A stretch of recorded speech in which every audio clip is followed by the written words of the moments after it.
Hi, I'm Nyesha McCauley, and you're watching AccessTV.org.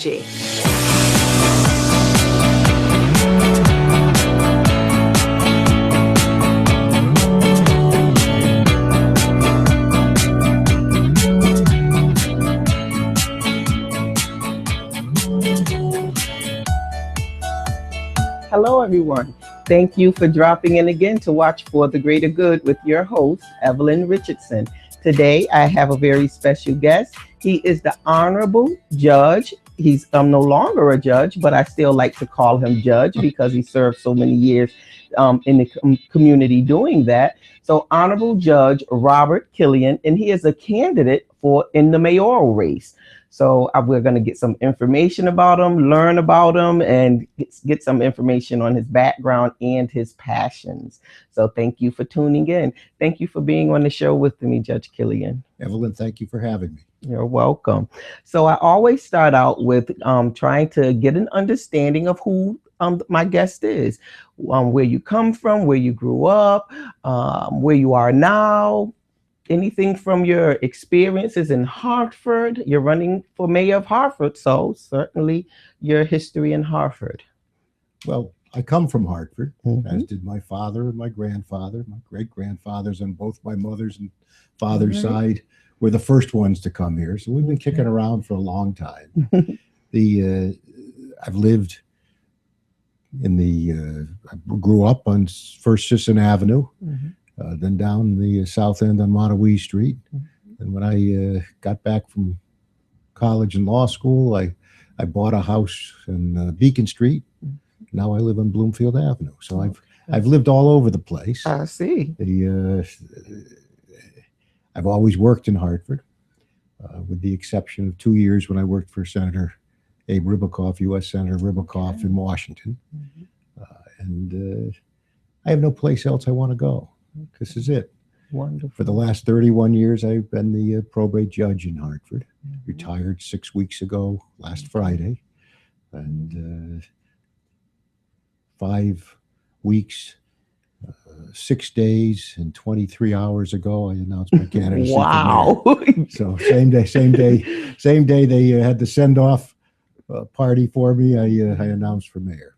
Okay. And it was not something I ever thought I would do. I figured I would end my career at the probate court and fade off into the sunset. But Hartford's got some real problems, and I haven't satisfied myself yet that there are people out there who understand the problems or have a good idea for what the roadmap is to solve our problems.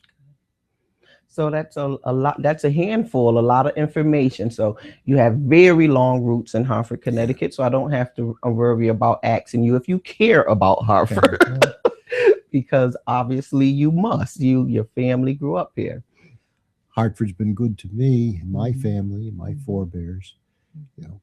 Came here with nothing. Grew up in Frog Hollow. My grandfather had a smoke shop on Park Street. Some people said he did a little booking out of there, but I don't know about that. The old timers tell me that was the case. But it's a city that I do love, and Hartford has done the same thing for people for generations. Different people, but the same thing. It's been the arrival point in the region, and where people get their feet wet. And then historically, it's where people move up and gravitate out toward the suburbs and what we usually call the good life.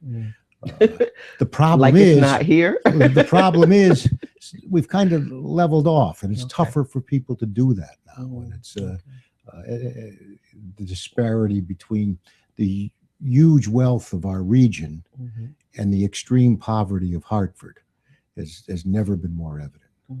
When I was born, there were 177,000 people in Hartford. 177,000 people. Okay. And there were only about 440,000 people in the whole region. Okay. Now we're 125,000, and there's over 1 million people in the region. Wow. So we've gone from being about 45% of all the people in the region to now we're about 10% of all the people in the region. And That's The size of the city isn't all important, but it's one of the factors that we have to consider in where we're going and what we have to do to reclaim, not for the city, but for our people, their share of the American dream. So what are some of the, certainly you just shared, why you feel as though this is the time for you to step in. You thought that you were going to take a break and just go and, sit in the shade for the rest of your, With my new grandson. With your new grandbaby, exactly. Yeah. Congratulations. Yeah. The judge has a new grandchild, little boy. A little boy. 6 months old today. Wonderful. So congratulations to you on that. He's very proud. Thank you. Boy, I wonder how the papa looks, because grandpapa sure is cheesing every time I mention that baby. Oh, yeah. It's kind of what you live for, isn't it? I mean, and it's different from your own kids. I mean, there's no problems. I mean, little ornery doesn't like supper, hand them back to mama. It's all the joy and none of the tears for at least for us. So now I'm curious, and I'm usually, I get a little shy because I have respect for people. So I don't know if you might want to share this information, but I'm inquisitive, so I'll ask. How do you feel about being your age and then running for a position that's going to, I could ask myself, why would I want to be into politics when I have so many children and grandchildren that need me? My question to you is, do you feel as though your age isn't a factor, or that it could be a barrier to being aggressively at the table for the city of Hartford? Compared to being the probate judge of Hartford, this is a retirement. Hartford is the largest probate court in Connecticut. Okay. There are 54 probate courts. And that's because a few years ago, when I was the chief judge of the court system, we consolidated from 128 down to 54. Okay. Hartford was the biggest court then, and it's still the biggest court. Right now, there are 7 judges filling in for me. Okay. One is doing 2.5 days a week. 3 are doing 1 day a week. 1 judge is agreeing to take all the hearings that come out of St. Francis Hospital, and the other one, all the hearings that come out of Hartford Hospital and the Institute of Living. So, that's... And was this all your caseload while you were there? This is my caseload. All they're doing is my caseload. Okay. Hartford does 25% of all the conservatorships in the state, 31% of all the commitments to mental hospitals in the state. It does about 18% of all the children's matters in the state. The only thing we don't do the most of are estates, because people in Hartford don't tend to die with estates. They don't have a lot of money when they die. And if it's under $40,000, you don't have to open an estate in Connecticut. So Hartford is a large court that does a lot of things for a lot of people. You get to know people well because you're dealing with them at tough times in their lives. And it's I had heard 51,000 cases in the 30 years that I was there. Wow. And it's a kind of a rare opportunity to get to know people and what they need and what challenges they face. It's when you take a kid away from a parent, you get to know the parent, but you also get to know usually the grandma that you give the kid to take care of them. You get to know that even though there's a lot of troubles in Hartford, and that's why we have to remove the kids, and drugs, extreme poverty, mental illness, there's also a lot of goodness in Hartford. And in the whole state of Connecticut, there's about 2,700 kids that are in foster care. Right. And foster parents are good people who receive a stipend of $750 a month to take care of. Not enough. Well, but that's to take care of a kid who's not their own. That's the amount that the U.S. Department of Agriculture says it costs to raise a kid. They're charged by federal law with determining this for every region. Agriculture determines? Yeah, U.S. Don't ask me why. It's the federal government. They do things their way. If you're related to the child, you're probably not a foster parent. You're what we call a kinship guardian. And then the state of Connecticut gives you $340 a month, which is half what the USDA says it costs to raise a kid in Hartford.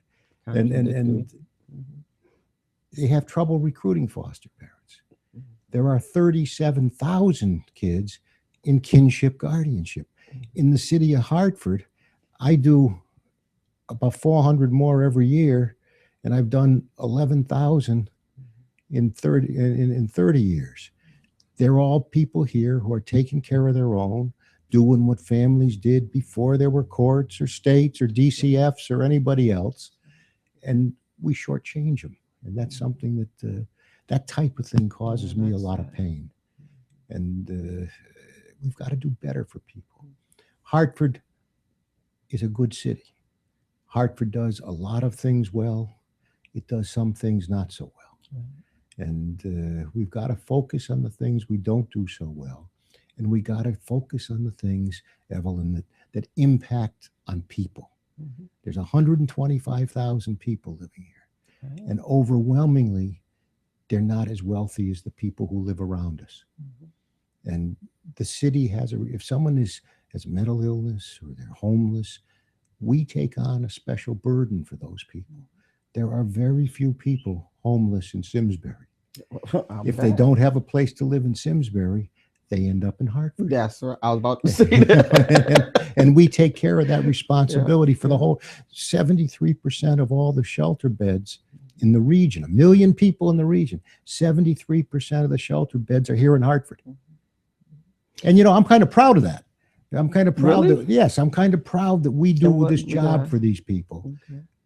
I just want the others to recognize that if we're doing the work, they're going to have to help pay the freight. There you go.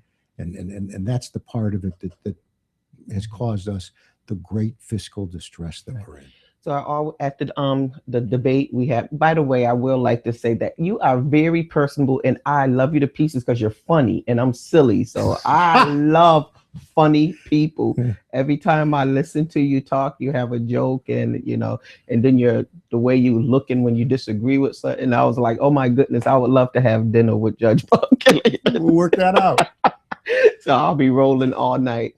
But so I always heard you talk about you jump on the fact that there's no money. You know, how are we gonna do it? We're broke. We're broke. We're broke. So share with us on the budget a little bit. What's your take on that? Budgets are the real way you analyze what politicians are doing, because that's where the rubber hits the road. We can talk a good game as politicians. Then look at how we're spending the dollars and make your own judgment about whether we're doing what we say. If we're putting our money where our mouth is. The current budget, first of all, has a built-in deficit. We've had deficits for the last couple of years. We have resolved our deficits by peddling assets that the city owns, a parking garage. There's talk about peddling the parking meters to a private company, and frankly, that's kind of voodoo economics. We peddle a park, we peddle a parking garage for $14 million, but we still owe $7 million on the bonds, and we're going to have to pay those off. So we say that reduces our budget deficit by 14 million. Now, nothing reduces our mill rate. Right. It's been a long time since we've done that. It reduces our deficit by 14 million. But reality, we're only going to net $7 million from that. We're going to have to pay the rest of the $7 million. We keep the mortgage going, the bond issue going, and we're going to have to pay that for another 7 years. Our police department, you know, we've had a terrible late spring in Hartford. I mean, it's what's happening here is just absolutely disgusting. I mean, it's I agree. And when there's a problem, when you hear the shots go off, you know, I have great respect for all our neighborhood institutions, but you don't get on the phone and call your pastor. You get on your phone and you call Hartford Police Department. Exactly. And right now, the Hartford Police Department is 70 officers below its authorized strength. That's interesting to me because I'm usually always thinking that I just recently found out that they're operating under capacity. So probably because I've been talking about it. Nobody else. Well, was. maybe because I just recently became privy to that information, and I'm thinking. But I remember when people were getting, you know, people that had to retire, and then recruiting new people, and the new people coming on fresh and not having enough information to be able to be sometimes effective in the communities. But why would that rotation take place if you're going into a position where you're not able to have enough officers working? Well, you can't tell someone they can't retire. But I don't think that most of the ones that I heard of, what people wanted to retire. Oh, no. We haven't had a golden handshake in the police department since about 1995. Okay. We've had it other places in City Hall, but we have the retirement. Police and firemen can retire. You know, for a 68-year-old guy, it's almost like they're still kids, or at least middle age. I mean, they can retire when they've got their years in at 52 and get a full benefit. And there's reasons for that. And, you know, I wouldn't want to be a cop or a fireman in Hartford for all the tea and China. I mean, it's you know, first of all, I wouldn't be good running down an alleyway after that. But but the fact of the matter is, we have 400 cops now. We're authorized 470, and there's 70 more who will be eligible for retirement this coming year.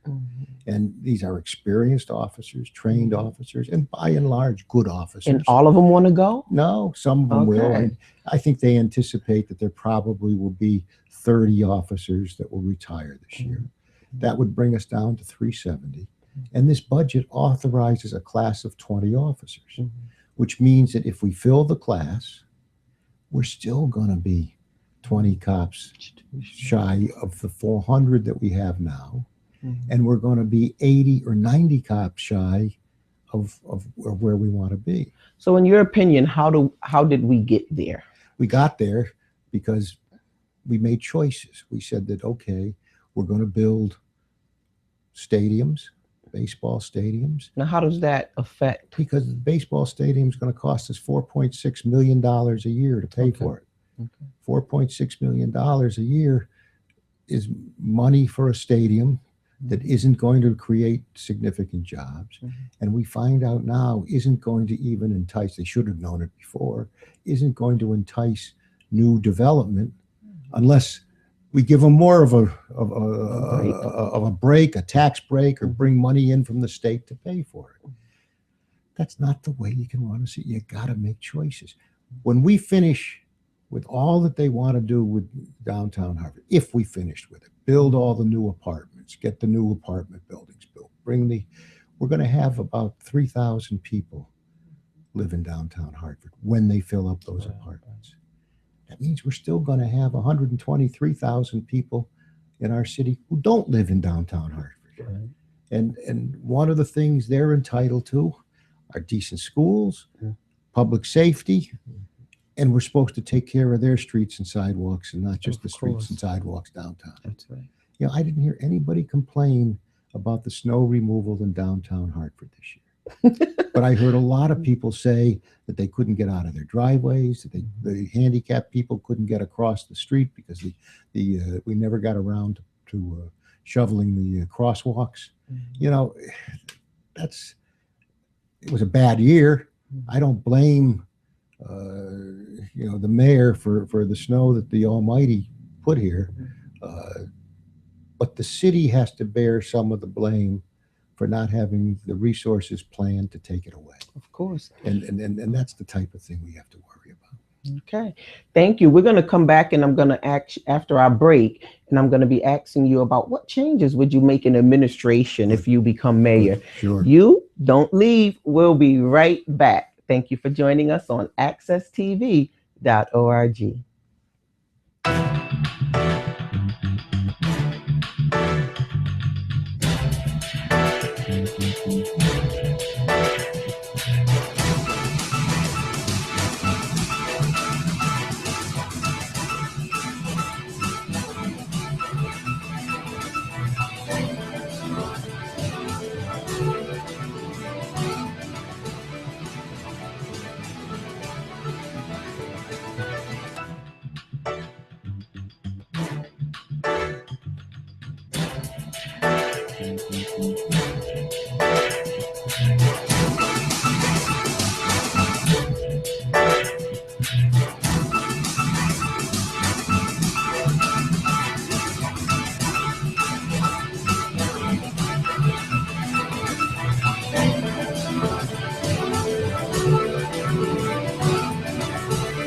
Bollywood Bar and Grill. Have a special event? Why not have it in the Maharaja Banquet Hall and experience authentic Indian cuisine of the East and the Himalayas? Located at 2333 Main Street, Glastonbury, Connecticut. For more information, call them at 860-734-0001. That's 860-734-0001. Or visit them online at BollywoodGrillGlastonburyCT.com. Thank you for joining us again. Okay, so we're still speaking here with the Honorable Judge Robert Killian, and I'm going to ask you about the administration in the city of Hartford. Say you walk in, you win the election, and you walk into the mayor's office. And first, I would like to know what would be you feel as though would be your first area to address walking into the office, and after you realize that wow, I'm here. What do you first attack? I'll say attack, what area, and then the administration. How do you feel about the present administration, or what types of changes would you make in the administration? I don't believe that Mayor Seggarra has been a very effective leader. I don't know how often he walks around City Hall or goes around the city and talks to people. If he does it often, I don't think he's listening to a lot of people. All I can do to tell you what I'm going to do is tell you what I did do when I came to probate court 30 years ago.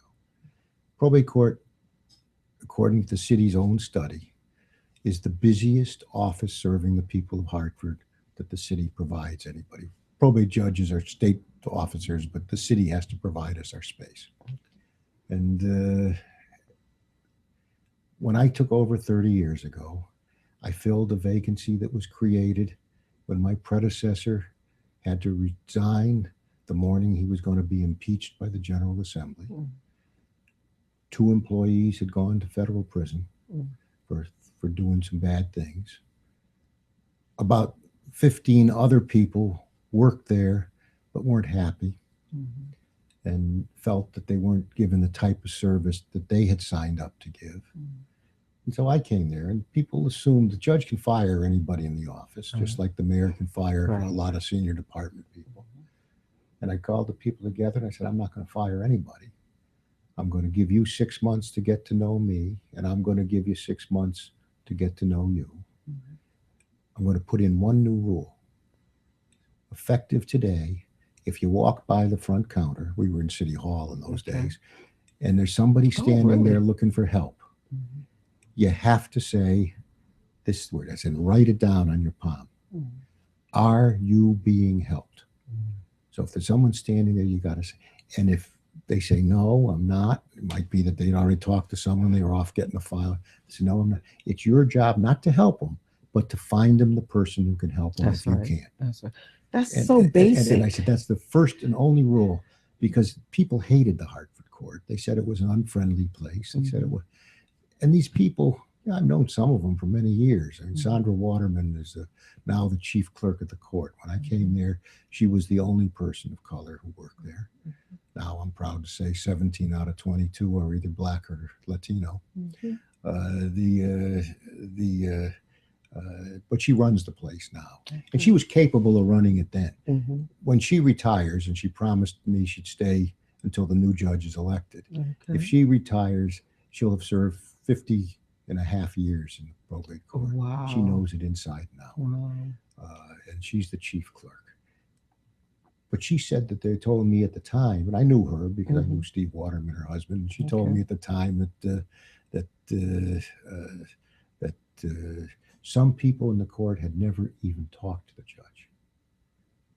That he had layers of people that kept him from talking, even to his own employees. Wow. So they could talk to the clerk, or they could talk to the accountant who handled the books, but they couldn't talk to the judge. Okay. And so you didn't have access to 30 years. In 30 years, I've never closed the door to my office for anybody. For anybody, because it's not the way I do business. And I walk up and down, and when I go by the front counter, if there's somebody standing there, I say, are you being helped? And if they're not, I find them the person to help. I don't have one of those machines that answers the phone that says, if you're looking for the Superior Court, hang up and dial. If you want the probation office, dial this. I can't stand those messages. I do too. I do too. And then at the end it says, if you want a dial by number directory of our staff, somebody answers the phone there. I hope they still do since I'm gone. And so there are little things that I've always believed that people who work particularly for a service organization, and government should be a service organization, want to do right. They want to help. All they need is to know that if they go the extra mile in making people feel comfortable and welcome and serviced in the court, that the boss is going to recognize that and give them at least a pat on the back. And I think I'm pretty proud of the Hartford Probate Court and people who work there. And I don't think there's any question that it's pretty much considered, Evelyn, the model court of any kind in the state of Connecticut right now. So that's what I want to do. So you can go ahead and. I don't want to pat them on the back. People say it works best when I'm on vacation, but they're terrific people and they want to do right by people. And the judges who are filling in for me until there's a new judge elected, they all say the same thing. This is an amazing place because we're doing sometimes 5 or 6 times the workload that they're doing, and in their courts. And we do it well, and we have, got 6 or 7 people who speak Spanish on the staff. And that's important in Hartford. And it's important in other places, but they don't have that type of thing. Our social workers, we've made sure that half of them are bilingual, and so it's a good place. It's a good place. That's what I want to do for City Hall. Some people have to go. And That's what I'm about to say. You can't really keep the whole administration because you might not have loyalty. Some people, loyalty is earned, and loyalty is something that's earned, Evelyn. And I've never had problems. I'm 31 years in government, and I haven't had a lot of trouble developing good relationships with people. And I think that. With a lot of people out there, there's some I just don't like the way they think or do business, and they're not going to be there for long. And when problems present, and we've had some serious problems with agencies as a government, I'm not going to kick it around for 6 months before I take action. That's not right. I mean, it's not right to the person who is the target of your review or the people who work for them. That to me is crucial. So I'm gonna right here. I wanted to ask. I know I hear everyone saying that things just aren't working right. That Hartford is at a critical place right now, based on because we're broke. Here you go. Because of the budget, we're broke. There's no money in the budget. How could you actually come into office with the city of Hartford being broke, as you say, and change some things around to make that profitable for us? What would be an area where you would say, okay, I mean, the baseball stadium, it's here, it's okay, but let's start with that. It's here, and the idea was there was going to be another $330 million worth of development that was all going to be done with private money. And now you see the developers of the first part of that are saying they can't do it without $15 million from the state and some tax agreements from the city. They're not going to get it from me. So what does that mean for the project? It means that the baseball stadium is going to be built. It's going to cost us $4.6 million for the next 26 years. That will be offset by whatever rent we get for that. And we already know that that's going to be less than they estimated. And we already know that the state said no way they're going to give us the admissions tax on the tickets. Really? So it's, although they still are saying that they think they might get that next year. I don't think they will. So that's a mistake that we're going to have to live with. And but I'm not going to double down on a mistake and say that that's a gambling term. Yeah, my grandfather taught it to me. I don't know if you know those terms, but it's but but the put a mistake on top of a mistake. yeah, I'm not going to do that. I'm not going to do that. I mean, you know, we got to stop the bleeding. I'm not going to if iQuilt isn't bought and paid for by then, I'm not going to spend city money on it. This is the plan to build. Yes. You know, Tell me a bit about iQuote. I've heard about it over time, and when I was involved with Hartford 2000. Yeah. And it's individual areas or projects that they want to have incorporated and focus on. How does that tie in with your views or plans for the city of Hartford? I think downtown Hartford is a very handsome downtown area. Some of the buildings are underutilized, and the change from commercial to residential is actually going to decrease the taxes we get, but it is going to increase the vitality of downtown Hartford and should increase the value of all the properties in downtown, because empty buildings aren't worth as much as full buildings. Of course. And that's important because we tax buildings. We don't tax people as a city. Our grand list, the amount of total taxable property in the city is $3.5 billion. But New Haven is $5.9 billion. Waterbury is $6.9 billion. Even West Hartford is $5.8 billion. So we are the lowest by far of all the regions. And part of that's because, and it's going to go lower because we revalue in the next 2 years. And that means that a building like the Goodwin Hotel, which cost $60 or $70 million to build, just sold for about $15 million. And that means we're not going to get the value on that building that we do now.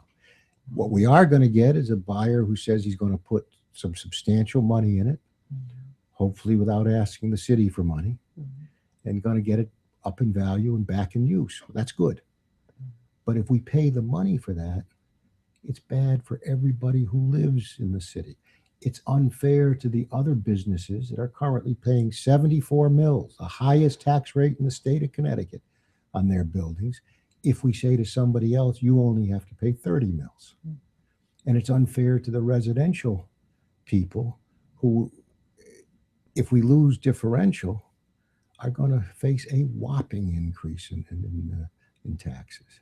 So we've got to look at the number one on my agenda is to restore fiscal sanity. I think that there's I think there's probably there's a number. Everybody wants to get rid of waste and corruption in government. The fact of the matter is there's always going to be some waste, and I fear there's always going to be some corruption. But my guess is that there's some ability to do business. Let me go back to the probate courts again. I put through a plan that I largely developed to consolidate 128 probate courts into 54. They're regional courts, so most of them, except for Hartford and New Haven and a couple others, have multiple towns in them. Each one was having separate courthouses, separate offices. Each had separate staffs, and some of them were overstaffed and some were understaffed.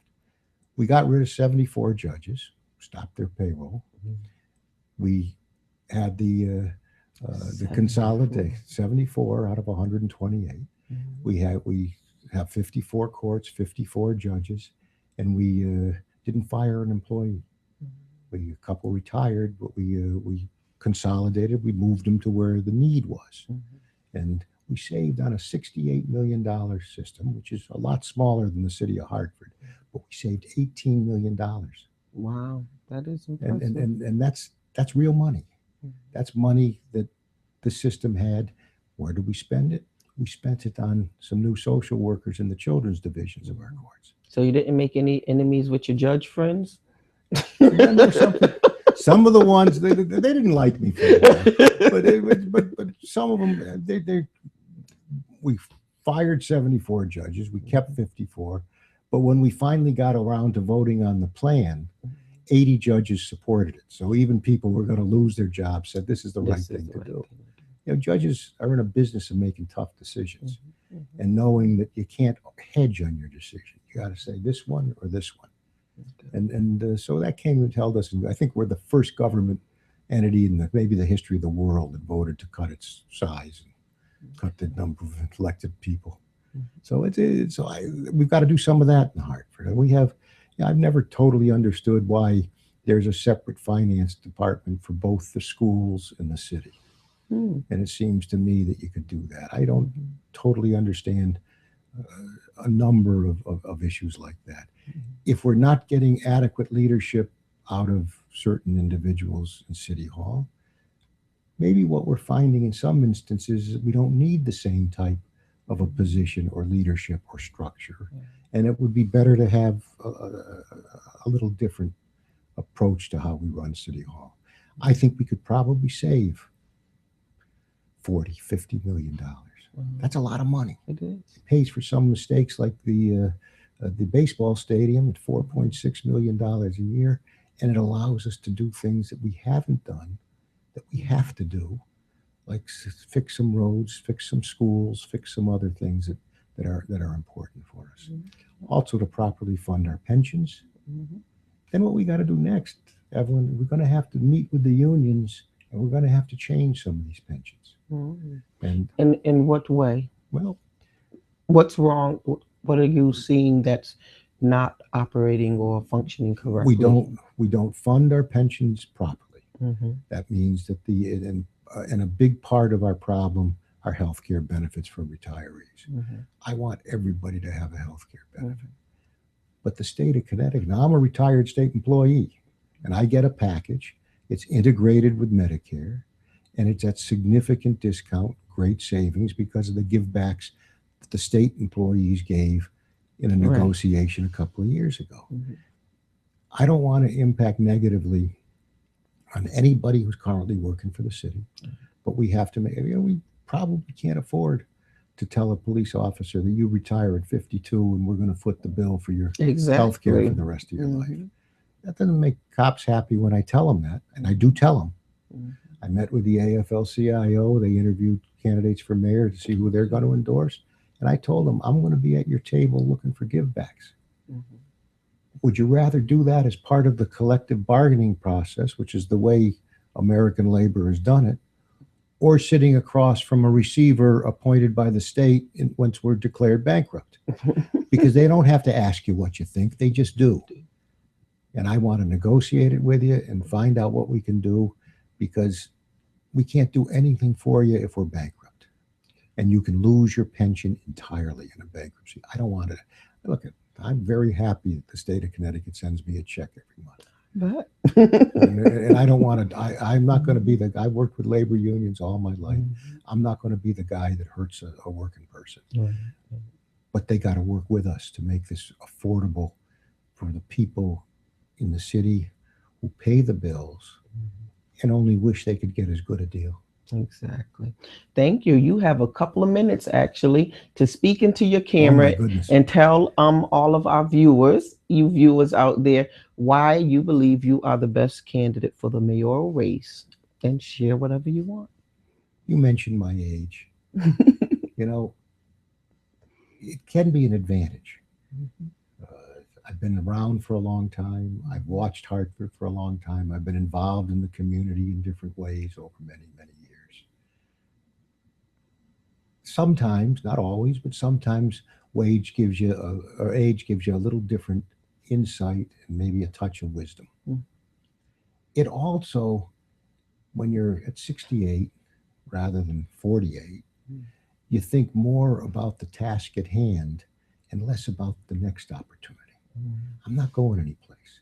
I want to work in Hartford and solve Hartford's problems. I want a shot at solving our fiscal mess ourselves, rather than turn that over to a state-appointed receiver like Bridgeport did and like Waterbury did.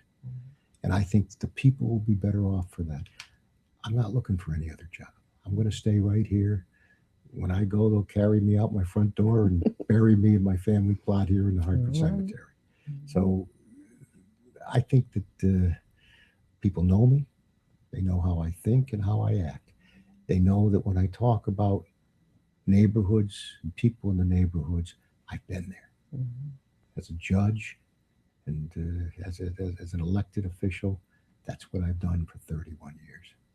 I hope you'll give me a shot to do this new endeavor. Okay. And I appreciate the shot you gave me to talk into the camera and tell people that. You're welcome. Thank you for joining us here. And thank you for joining us on For the Greater Good. Let me say that correctly. For the Greater Good with Evelyn Richardson. Have a blessed day. Thank you. That was great.